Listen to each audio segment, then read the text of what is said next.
Ano bang sasabihin mo sa akin? Sabihin mo na, nakakainis ka naman eh. Mars, intayin na lang natin si Lira kasi gusto ko rin malaman niya kung anong sasabihin ko. Nay, Ayun na pala. ano po ba dapat yung malaman ko? Halika, maupo ka. Ay, ano po bang nangyayari?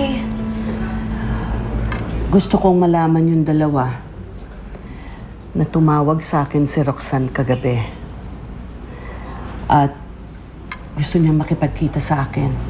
Gusto niya makipag-usap para daw matapos na ang gulo tungkol kay Vanessa. Talaga ho, Nay? Naisasama ho ako sa inyo. Huwag na anak. Ako na lang. Kaya ko ito. Kaya ko mag-isa. Ay naku, hindi Mars. Sa tingin ko kailangan dapat may kasama ka dyan. Hindi ka ba nagtataka? Bigla-bigla ka na tatawagan ni Roxanne? At gusto makipagkita sa'yo? Ay naku. Mapagkakatiwalaan ba yung lokaret na yan? So, anong gusto mong sabihin na may masamang balak si Roxanne sa akin? Eh paano kung entrapment yan ng mga polis o hindi kaya bigla ka na nga itulok sa bangin ng babaeng yun? Entrapment ng mga pulis, bakit ako matatakot? Eh wala naman akong nilalabag na batas. At saka siguro naman, hindi kami malapit sa bangin magkikita. Mars, ang gusto ko lang sabihin ganito. Maaaring hindi na kami magkakaayos ni Roxanne, pero naniniwala ako na hindi pa rin siya ganun kasamang tao. Ikaw, bahala ka. Naniniguro lang. Desperado na ako, Mars. Lira, naiintindihan mo? Desperado na ako. Makikipagkita pa rin ako kay Roxanne.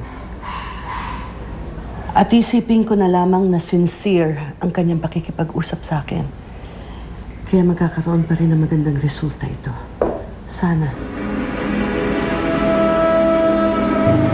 Vanessa, pwede ba ito makausap? Ano na naman to? Alam ko na ang totoo mong pagkatao. Kapatid mo si Lira. At tunay mo yun na si Aling Zenny. Vanessa, please, nakikiusap ako sa'yo. Hindi na, Prince. Huwag ka na mag-aksaya ng oras. Kung sasabihin mo sa akin, natanggapin ko sila bilang totoo kong pamilya. All that crap. Wala eh. Nagsasayang ka na ng oras. Hindi ko gagawin yan.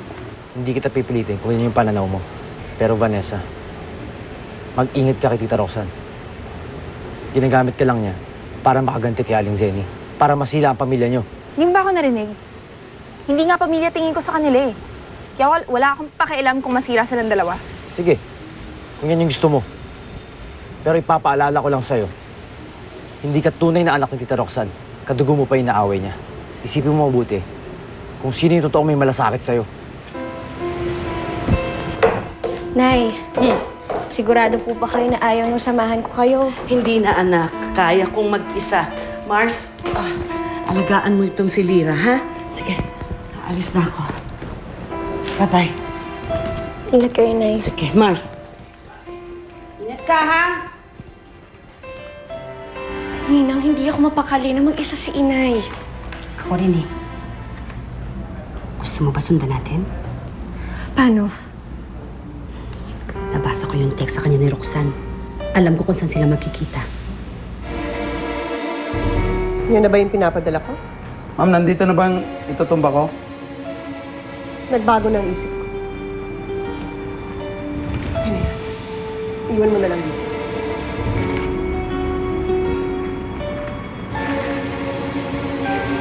Ma'am, sigurado po ba kayo? Oo naman. Sige, pwede ka na umalis. Salamat po.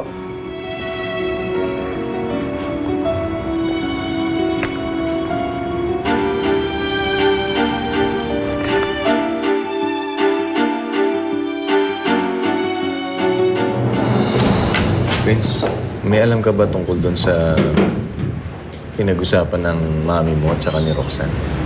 Nabanggit po sa akin ni Mama na meron daw hong masamang balak si Tita Roxanne kina Aling Zenny. Masamang balak? May alam ka ba kung ano yung mga detalye noon kung sakali? Ito nga po yung kinakatakot ko eh. Para po kasing may pagbabanta si Tita Roxanne sa buhay ni Aling Zenny.